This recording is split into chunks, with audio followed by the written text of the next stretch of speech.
completed that, you're close to finishing. Use the end of the year as a time to like push you forward, to give you a little bit of momentum and say, you know what? I'm not carrying this into the new year. I'm going to finish this project in this year and be done. Use that excitement, that momentum to finish whatever project you might be working on.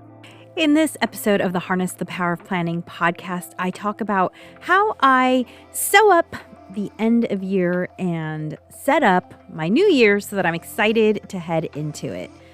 On episode 84, starting now. So hello, happy Thursday. I'm Alegre of Beyond Your Wildest Dreams, or BYWD. BYWD is on a mission to help you prioritize yourself by teaching you to save time and energy, because there's little bits of time and energy that get lost in the day. And it's so important for you to figure out where they are and be able to spend them on yourself. Thank you so much for letting me know. Okay, great. I'm glad that you can hear. Thank you. Okay, so I'm going to go back then and just rewind. So I've started picking a quote from this box of quotes that I have on my desk that I love. And I always pick from the back, so I have no idea what's going to come. But the quote that I picked today is this one. Life brings simple pleasures to us every day. It is up to us to make them wonderful memories. And I was saying that once a week for years now, some friends of mine and I have been doing this hike, and we started doing it for health reasons, to get in more steps. However, some of my friends then started having school-age children, and they had to do the hike early enough so that they could do school drop-off. And so we started going earlier and earlier, and then we started coinciding with sunrise because we didn't want to hike in the dark. And we're like, okay, what time is sunrise? We'll plan the hike for sunrise. And what happened was this hike that started out being about getting in more steps and spending time with friends started being about seeing the sunrise, because there's just something about a sunrise that just really wakes you up and makes you feel alive. And I was an anthropology major in undergrad. And so I always think about how we evolve to live. And, one of the reasons why a lot of people suffer from inability to sleep well is because we have all this artificial light around us. But we're designed to wake up when the sun comes up and go to sleep when the sun goes down. And so I've realized that there's just something about seeing a sunrise that just makes me feel not just awake, but alive. And some of my friends, we like it so much that we've started doing the sunrise hike twice a week now. And it definitely is invigorating. And so, as Kathy Allen says, there are simple pleasures every day, but we have to turn them into wonderful memories. By seeing the sunrise, by making it part of a hike and time with friends, it definitely is a wonderful memory. It's definitely a highlight of my week, something I look forward to. I'd love to get to the point where I'm doing it almost every day because I love it that much. So if you have simple pleasures that you turn into wonderful memories, I'd love to hear about them. And by the way, if for some reason you can't stay with us the whole part of this live chat that I'm doing, I do put this up as the Harness the Power of Planning podcast, the recorded video and audio. So you can always go see it later, or you can go watch it on YouTube. But you can also comment at any time, because I do get the comments whether it's live or recorded. So today's topic, and I have a couple of topics, but it's all about sewing up the year that we are in, the year that's coming to an end, and preparing for the new year. And I know some of you are like, wait a second. It's not even December 26th yet, right? So Christmas hasn't happened, Hanukkah hasn't happened, whatever you might be celebrating for the winter holidays might not have happened yet. However, this podcast is called the Harness the Power of Planning podcast for a reason, because I have found in my life that with planning, everything is easier, and almost everything is possible. Like, I can do way more when I plan. A lot of times the reason I'm able to do more is because when I plan, I don't get distracted. So I stay on task and focus, and I can get everything that needs to happen done, rather than, what should I do? Oh, look at that shiny object over there. I'm going to go spend time with that. That's the power of planning. And so even though I know it's a little bit early, we still have a couple weeks left in this year, but what I wanna do is give you some steps to think about so that next week when, whatever holiday you celebrate might be over, you can start thinking about the end of your year. So I'm planting the seed a little bit early so that you're ready, okay? So, here's the thing about the new year. I love the holidays. Witness my little holiday bauble earrings that my mom gave me when I was a teenager. So they're about 35 years old or something like that. Love these. So I love the holidays. And because I love the holidays, I used to get a little depressed around January 1st because what's there to look forward to? Taxes, right? Like, I have to get my taxes together. That's not fun. And so I started thinking about how can I get excited about the new year? And so here is my process. So part 1 of this podcast, the first thing I'm gonna talk about are the things that I do to sew up the year that I'm in. So there are 3 things that I do, and the first thing is I mend my wool. And this is something that I had read about. A lot of cultures have traditions around the new year about sort of in with the old, out with the new, or finishing up projects so that you have no loose ends going into the new year. Well, it's around December when I'm pulling out the wool and because it's colder and I need to wear something warmer. And that's when I discover moth holes. Those damn moths, I've tried everything. If you have any tips for moths, let me know. But they especially love merino wool. And I started getting into the habit of spending some time around between, Christmas and New Year's mending my wool. And there's something very satisfying about entering the new year with no holes in my wool. So maybe you can think of something similar. Maybe you have a project that you haven't completed that, you're close to finishing. Use the end of the year as a time to like push you forward, to give you a little bit of momentum and say, you know what? I'm not carrying this into the new year. I'm going to finish this project in this year and be done. Use that excitement, that momentum to finish whatever project you might be working on. So that's the first thing I do. The second thing I do is I set up my new planner. And I do a little bit of setup with my planner even before this time period because I have to start writing things. So this is my 2025 planner. I have to start writing things in this planner sometimes as early as July. So you can see it's partially set up. But what I do is between Christmas and New Year's, I finish setting up my planner, which is a multi-step process.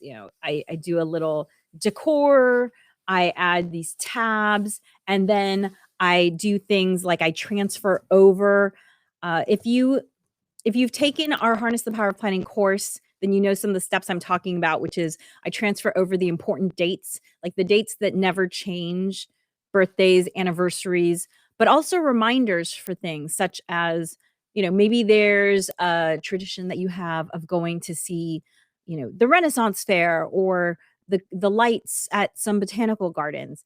I put those kind of important dates into my planner, like buy tickets for the botanical gardens, because you have to do that sometimes 1 to 2 months in advance. So I put all those important dates into my new planner. And so those are all the things that I do to prepare my planner. So you can see this planner is nice and new for 2025. Let me try and pick up my my planner from this year. At this time in the year, it's already really full. You can see this is my 2024 planner. So this is what it looks like when it's done. Very lived in. Okay, so that is step 2 of getting ready for the end of the year that we're in, is setting up your planner for the new year. Now, if you listened to episode 77, Natasha and I did an episode called How to Pick Your Perfect Planner. I'm actually going to put the QR code up here. It was actually the second half of episode 77. So you can also find episode 77.2. That's the second half. But if you click this QR code, it will take you to that URL and you can listen to the steps that we think are important to think about when you're picking a planner. Because when we started Harness the Power of Planning and Beyond Your Wildest Dreams, we asked people to give us all the planners that they had used that, either completed or uncompleted. And it was amazing how many planners we got and how many planners that people had used for, you know, maybe a month or less before giving them to us. And so I've been a planner user my whole life. In fact, I found a planner from high school. I love planners, and I've tried a lot of different ones. And for a long time, I actually thought about developing my own planner because I was sure there was such a thing as a perfect planner. But what I've learned now is that the perfect planner is the one that you will use. And so it doesn't matter what I think's the perfect planner. We walk you through the steps of thinking about what kind of planner would work for you because the perfect one is the one that you're going to use. So get your planner and then make it your own, because the more that you make it your own, guess what? The more likely you are to use it because it becomes something that you're invested in. And so that is step 2 of how I sew up my year. And then step 3 is something that I call rolling in the dough. Now, I call it rolling in the dough because years and years ago, I was watching a Martha Stewart episode, and she did this cinnamon Danish that was the most beautiful thing I had ever seen. It basically kind of looks like a snowflake, if you will. And the thing is if you've ever made laminated pastry, which laminated pastry is pastry where there's butter in between the layers of dough. So like a croissant is laminated pastry. Danish is laminated pastry. Phyllo dough. These are all laminated pastries. The way that you get the butter in between the layers is lots and lots of rolling. So you're constantly rolling out dough. And you have to roll this dough so many times. It's a tricep workout. That's how much rolling you're doing. And you kind of have to do it over a couple days at least, because you have to refrigerate the dough in between the rolling that you're doing. So it's very time intensive. And because it's so time intensive, I only make this Danish once, maybe twice a year. And I started to associate it with the holidays just because it's so time consuming and I didn't always have the time to do it during the rest of the year. Plus, like, it's cold and the butter, and it's just easier to do when the weather's a little cooler. It's hard to make pastry in Southern California in summertime. Let's just say that. So I also love this idea of the play on words of rolling in the dough. There's something about saying, like, okay, this new year, we're going to be rolling in the dough. And so I just like this idea in all ways. I like the play on words. I like the delicious food. And I like making something this time intensive kind of a holiday tradition. And so I've actually found, because I actually taught a class on, for those of you who know, I used to teach cooking classes. I no longer do, but I used to teach a class, and I learned that you can actually make this dough and let it sit in the fridge for a week before you start rolling it, because I had this once a week class. So we did it 1 week, we made the dough 1 week, and then we started rolling it out the following week and we finished it. So I will often make the dough like around the 26th. And our favorite way to enjoy this pastry is to have it all prepared and ready to throw in the oven on New Year's Eve. And then on New Year's Day, we wake up, we watch this local parade that we love to watch every year. We have coffee and we have this Danish. And so rolling in the dough is the third way that I kind of like to close out the year, because it's a multi-day process. It's like I'm doing it and I'm kind of winding down the year. And it's just like a nice tradition to have. And it's also something to look forward to.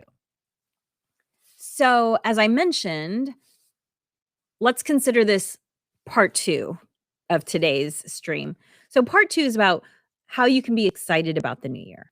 And as I said, I can get a little depressed. And so something as simple as a holiday dish like this Danish gives me something exciting to look forward to.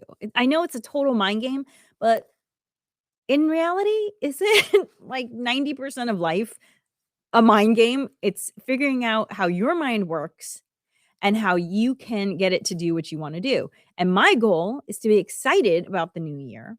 And so having a Danish on January 1st is one of the ways that I look forward to the new year. It can be that simple. So maybe there's a favorite dish you like to make. Maybe there's a favorite restaurant you like to eat. Have something to look forward to in the new year.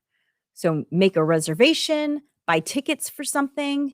I actually have a couple of things coming up in the new year. I have an event that I'm going to in January that I've never attended before, but I've been thinking about for a long time. I bought a ticket to that. And by the way, I'm just going by myself. My husband and daughter aren't going because they don't want to. But this is something I want to do. So, moms, if you just want to do it for yourself, I give you permission to do that. You can. Going out by yourself, that's great. And I'm actually going with some other friends who are also interested in this thing. So we got tickets to go to this historical dance that's happening in January. And so we're doing that. And then I actually have a trip already planned with some girlfriends. You might have heard me talk about that before. I have these 4 girlfriends that I've had for over 2 decades. Actually, one of the friends I've known since I was 11. So we get together. They no longer live near me. 3 of them used to live in the LA area. No one lives in the same state. Like between the 5 of us, we all live in different states. And so once a year we get together on to have a little vacation together and to have time together because these people are basically my sisters.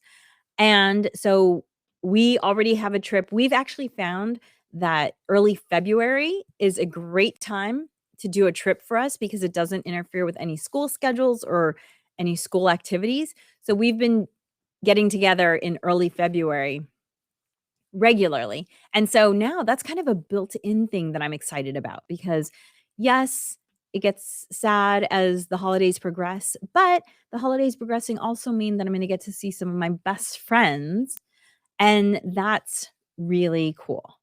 So find some things that you can be excited about. It can be as simple as a Danish on the 1st of January. It can be getting tickets or making a reservation to something that you've been wanting to do, or it doesn't even have to be anything new. It can just be a favorite place of yours. We all have places that we love going that we think to ourselves, God, why don't I do this more? Okay, that place that you thought of when I said, why don't you do this more? Go to that place. We all That's how I feel about my hike, my sunrise hike. I do it once a week and I think, why don't I do this more? Oh, okay, I can do this more. Yes, it requires a little rearranging of the schedule, but it is possible. So whatever that thing is that you think, I should do this more, make a reservation, plan to do that. And then that's something that you get to look forward to in the new year. And it makes such a difference having some things that are exciting to think about. Another thing that I like to do around this time of year to help me feel excited about the new year is, let's say that there's something I've been wanting to work on. It could be eating healthier, getting in more movement. It could be doing more creative activities. I like to start doing that thing the end of December because then it feels like I'm establishing a habit. And once the new year comes, I'm just going to run with it. And it kind of takes away that pressure of being a quote unquote New Year's resolution. I actually don't make resolutions. I'm kind of always thinking about things that I want to be doing better because that's my goal in life, is to become my best self and to share that with the world. And so I don't think about resolutions. However, if there's something that I've been wanting to work on, then I will start doing it towards the end of the year. And, the planner that I use has what's called a habit tracker in it. And this is one of the things that we recommend in the Pick a Perfect Planner podcast. I really recommend that you have something that has a habit tracker, which a habit tracker is as simple as this. It's literally just the days of the week with boxes for you to check off when you've done whatever the thing is that you want. This one is pre-filled with gratitude meditation and exercise. But then the rest of the spaces, you just write in what you want there. Drinking more water, talking to friends, making 5 sales calls a day, writing 1,000 words, drawing 1 cartoon, whatever the thing is that you want to work on. Habit trackers are a great way to do that. And so if there's something that I want to be working on, I will put it into my habit tracker and I will start working on it now so that by the time the new year rolls around, I'll have been doing it for 1 to 2 weeks already. And then it's just kind of something I'm going to be doing. And it's something that I can just enter the new year with excitement and momentum because I am making progress on this thing that I've said I wanted to work on. So that's the second part of the podcast, entering the new year with momentum. Now, next week's podcast is going to be audio only, recorded only. I'm not going to be doing a live cast because of the holidays, but I do just want to give a little plug for the podcast that I'm going to broadcast because it is a topic that for as long as I've had this podcast, it has always been my most listened to audio. And it's only about 6 minutes long. And it's all about a simple way that you can release the old so that you can embrace the new. Because, I love this saying that if your arms are too full of the past, you can't embrace the new. And it's true. We only have a certain amount of time, a certain amount of brain space or attention to devote to things. And so I do think that it's really a powerful thing to decide what you're letting go of so that you can embrace whatever the new year has to bring you. And so that will be next week's short rebroadcast. So look for that wherever you get your podcast. Look for the Harness the Power of Planning podcast that I'm going to put up next week because, as I said, it's always been one of the most popular that I put up. And as I mentioned, because setting up my planner is such a big part of preparing for the new year, check out the How to Pick a Perfect Planner, which is episode 77.2, which means that it's the second half of episode 77. So you can listen to a whole episode, or you can just listen to 77.2, or you can click this QR code that's showing up right above me. I don't know if you can see this arrow as I'm dancing around the QR code. I'm mousing over it and I can see it, but I don't know if you can see it. But check out that planner and Pick a Perfect Planner because there is something wonderful about going through the process of setting up a planner. And maybe that's the thing you want to work on. Maybe you want to become a better planner in the new year. Getting a planner and setting it up and starting to use it is a great way to establish that habit and to enter the new year with this new momentum of planning. Thanks so much for joining us. I will see you in the new year. And as always, dream wild, wild dreamers. Thanks for joining us for the Harness the Power of Planning podcast. Be sure to like and subscribe wherever you listen.